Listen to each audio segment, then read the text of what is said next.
Giridih seat तो हारेंगे ही नहीं, लेकिन थोड़ा सा त्रुटि रहा, युवात हैं, कुछ थोड़ा सा आत्मग्धता में रह गए लोग और टास्क को पूरा नहीं करवाएं, जिस कारण इस चुनाव में हमें पिछड़ना पड़ा। लेकिन जेएमएम वाले 370 लेके आए हैं, 20,000 हमसे ज़्यादा लेके आए हैं। गिरिडीह में 22,000 वोट आए हैं, जबकि वहाँ केवल पीरटाड़ में ही हमारे कौम की आबादी है।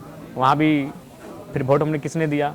तो ये नहीं है, सब लोग स्वीकार कर रहे हैं, जो कि मेन है आइडियोलॉजी, और आइडियोलॉजी का हर जगह स्थान होता है। हमारे साथ है जयराम महतो। आंदोलनकारी पहले थे, लेकिन उन्होंने चुनाव लड़ा जेबीकेएस संगठन बना के। जयराम जी, पहली बार आपने चुनाव लड़ा, लोकसभा चुनाव, अच्छा खासा वोट है, क्या एक्सपीरियंस अगर चुनाव की बात करेंगे तो? लोगों को उम्मीद नहीं थी, लेकिन हम लोगों को उम्मीद थी कि हम लोग अच्छा करेंगे, और बहुत अच्छा वोट रहा लोकसभा में। उम्मीद करते हैं अगर हम लोग विधानसभा में आते हैं, माने सीटों को अगर जीतते हैं, तो हमें लगता है कि जो जनता की जो अपेक्षाएं हैं उन पर काफ़ी हम लोग खरा उतरेंगे। इसलिए खरा उतरेंगे क्योंकि हम लोग देखें 2 साल के अनुभव को। बताइए, मलेशिया से हम लोग मैटर को घर बैठे सॉर्ट आउट करने में सक्षम होते हैं बिना किसी पद के। तो हमें लगता है कि जब अवसर मिलेगा, संवैधानिक पदों पर हम लोग अवसर मिलेगा, तो शायद हम लोग अच्छा करेंगे।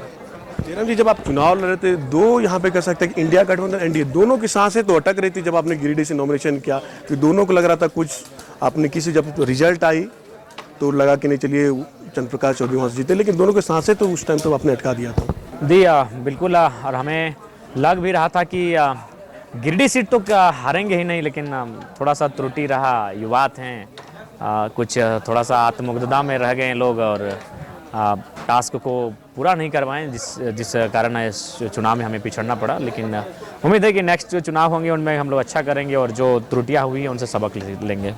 जयराम जी, अब आप पे आरोप लगने शुरुआत हो चुके हैं, आजसू के हैं, जेएमएम के, बीजेपी, सब अब एक यही कह रहे हैं कि जयराम मतलब आंदोलन को बेचने वाले नेता बन रहे हैं, वो आंदोलन को बेच के विधायक बनने जा रहे हैं। क्या ऐसे इस बात को लेके क्या कहेंगे? बेचे, किसको बेच दें? 3.5 लाख वोट लाने वाले किसी के बी टीम थोड़ी होते हैं।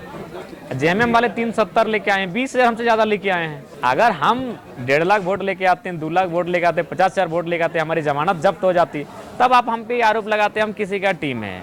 हमारे वोट से किसी का हार हो जाता, किसी का जीत हो जाता, कटाकटी वाला सिस्टम होता।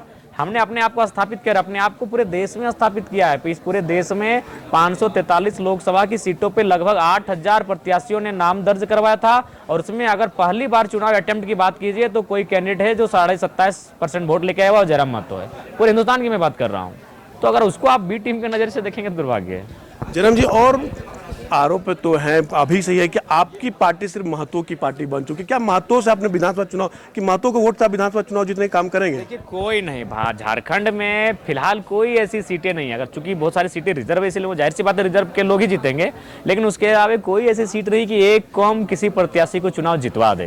तो ये होना भी नहीं चाहिए, तो ऐसा नहीं है। इसके लिए आप क्या कर रहे हैं? आप तो पहले से चलते थे, 60-40 तो बहुत आंदोलन थे यहाँ स्थानीयता को लेके, लेकिन चुनाव के बाद खत्म, आंदोलन खत्म, तो कैसे जीतेंगे? अगर महतो के वोट से तो नहीं जीत पाएंगे आप। नहीं, हम समस्या का समाधान तो सबका कर रहे हैं। ठाकुर जी का कर रहे हैं, सिंह जी का कर रहे हैं, मुंडा जी का कर रहे हैं, भूमिज जी का कर रहे हैं। बताइए, जाइए कोलान में भूमिज परिवार को हम लोगों ने लाखों रुपए मुआवजा धरने पे बैठ के दिलाए, मुंडा परिवार को दिलाएं, यादव परिवार को दिलाएं, संथाल परिवार को दिलाएं। तो ये एक मैंने ऐसा क्रिएट किया जाता है, लेकिन सच्चाई वो नहीं है। हम लोग सबके लिए काम कर रहे हैं। देखिए, अवसर मिलेगा सबके लिए काम करेंगे। कास्टिज्म नो डाउट, अगर आप किसी भी कौम के हैं, चाहे सिराज भाई रहें, चाहे आप रहें, चाहे हम रहें, 3,000 वर्षों का तो मोटा मोटी अनुमानित इतिहास है सबका, तो आप छोड़ नहीं सकते हैं। लेकिन इसका मतलब ये नहीं कि हमने जिस कास्ट में जन्म लिया है हम उसी के लिए काम कर रहे हैं। अब भाई, जहाँ जन्म लिया तो उसको तो आप हमको नहीं ना छोड़वा सकते हैं। लेकिन ये आरोप प्रत्यारोप उचित नहीं है। आपको सबके लिए काम करना होगा। देखिए, मैं सीधा कहता हूँ, 3.5 लाख वोट मेरा आया है, तो क्या 3.5 लाख केवल मेरे कौम ने दिया है? बाकी लोगों ने भी दिया है। उदाहरण के लिए आपको यहीं जरीडीह से शुरू करते हैं। जरीडीह प्रखंड में मेरा 17,000 वोट है, जिसमें मेरे कौम की आबादी एक ही गांव में है। तो 17,000 वोट फिर किसने दिया हमको? तो ऐसा नहीं है। गिरिडीह में 22,000 वोट आए हैं, जबकि वहाँ केवल पीरटाड़ में ही हमारे कौम की आबादी है। वहाँ भी फिर वोट हमने किसने दिया?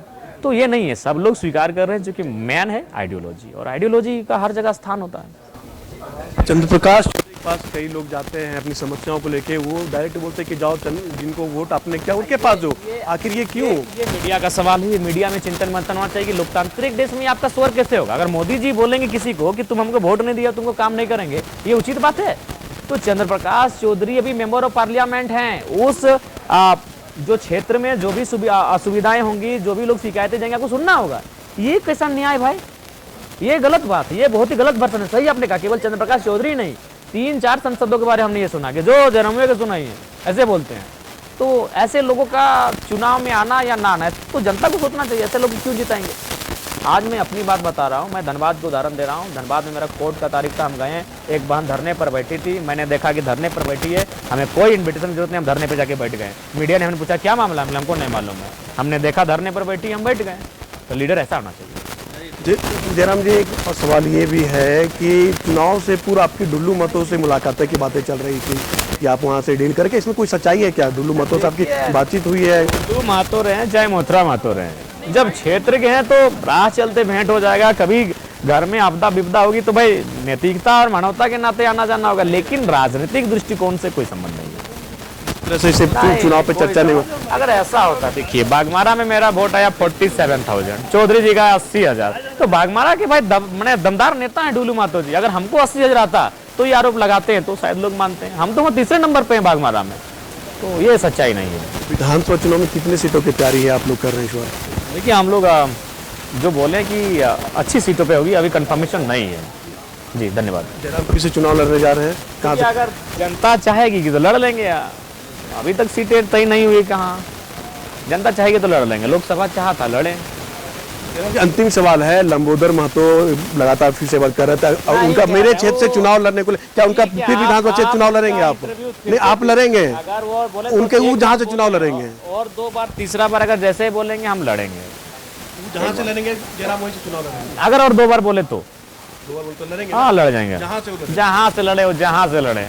चलिए, ये थे साथ जयराम महतो, इन्होंने स्पष्ट कहा है कि लंबोदर महतो अगर फिर से 2 बार बोलेंगे, वो जहां से चुनाव लड़ेंगे, मैं भी वहां से चुनाव लड़ूंगा। लेकिन जब विधानसभा चुनाव आएंगे तब देखना होगा कि जयराम जो है, इनके संगठन जो JBK है, उनका कैसा प्रदर्शन रहता है जो विधानसभा चुनाव होने वाले में, ये देखने वाली बात होगी। सहयोगी राकेश के साथ मनीष, न्यूज विंग, रांची। कि आपकी उंगलियां भी बरतेंगी। ये देखिए सर, A1 क्वालिटी का सीमेंट लगा रहा हूं मैं।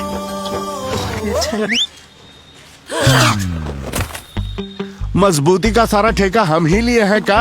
अरे बॉडी विदाउट स्ट्रॉन्ग बोन किस काम का? देखिए, मजबूत घर चाहिए तो अच्छे सीमेंट के साथ अच्छा सरिया भी लगाइए, तभी तो ऐसा घर बनेगा जो पीढ़ियां बरते। तो कौन सा TMT लगाएं? अरे एक ही तो है, भारत का सबसे भरोसेमंद Saluja gold TMT bars. Extra strong, higher earthquake resistance, flexible, better bonding with cement और सालों का भरोसा। निर्माण में मजबूती चाहिए तो अच्छे सीमेंट के साथ लगाइए सिर्फ सलूजा गोल्ड TMT। अब सही पकड़े हो कॉन्ट्रैक्टर बाबू। सलूजा गोल्ड TMT बार, मजबूती सब कुछ है।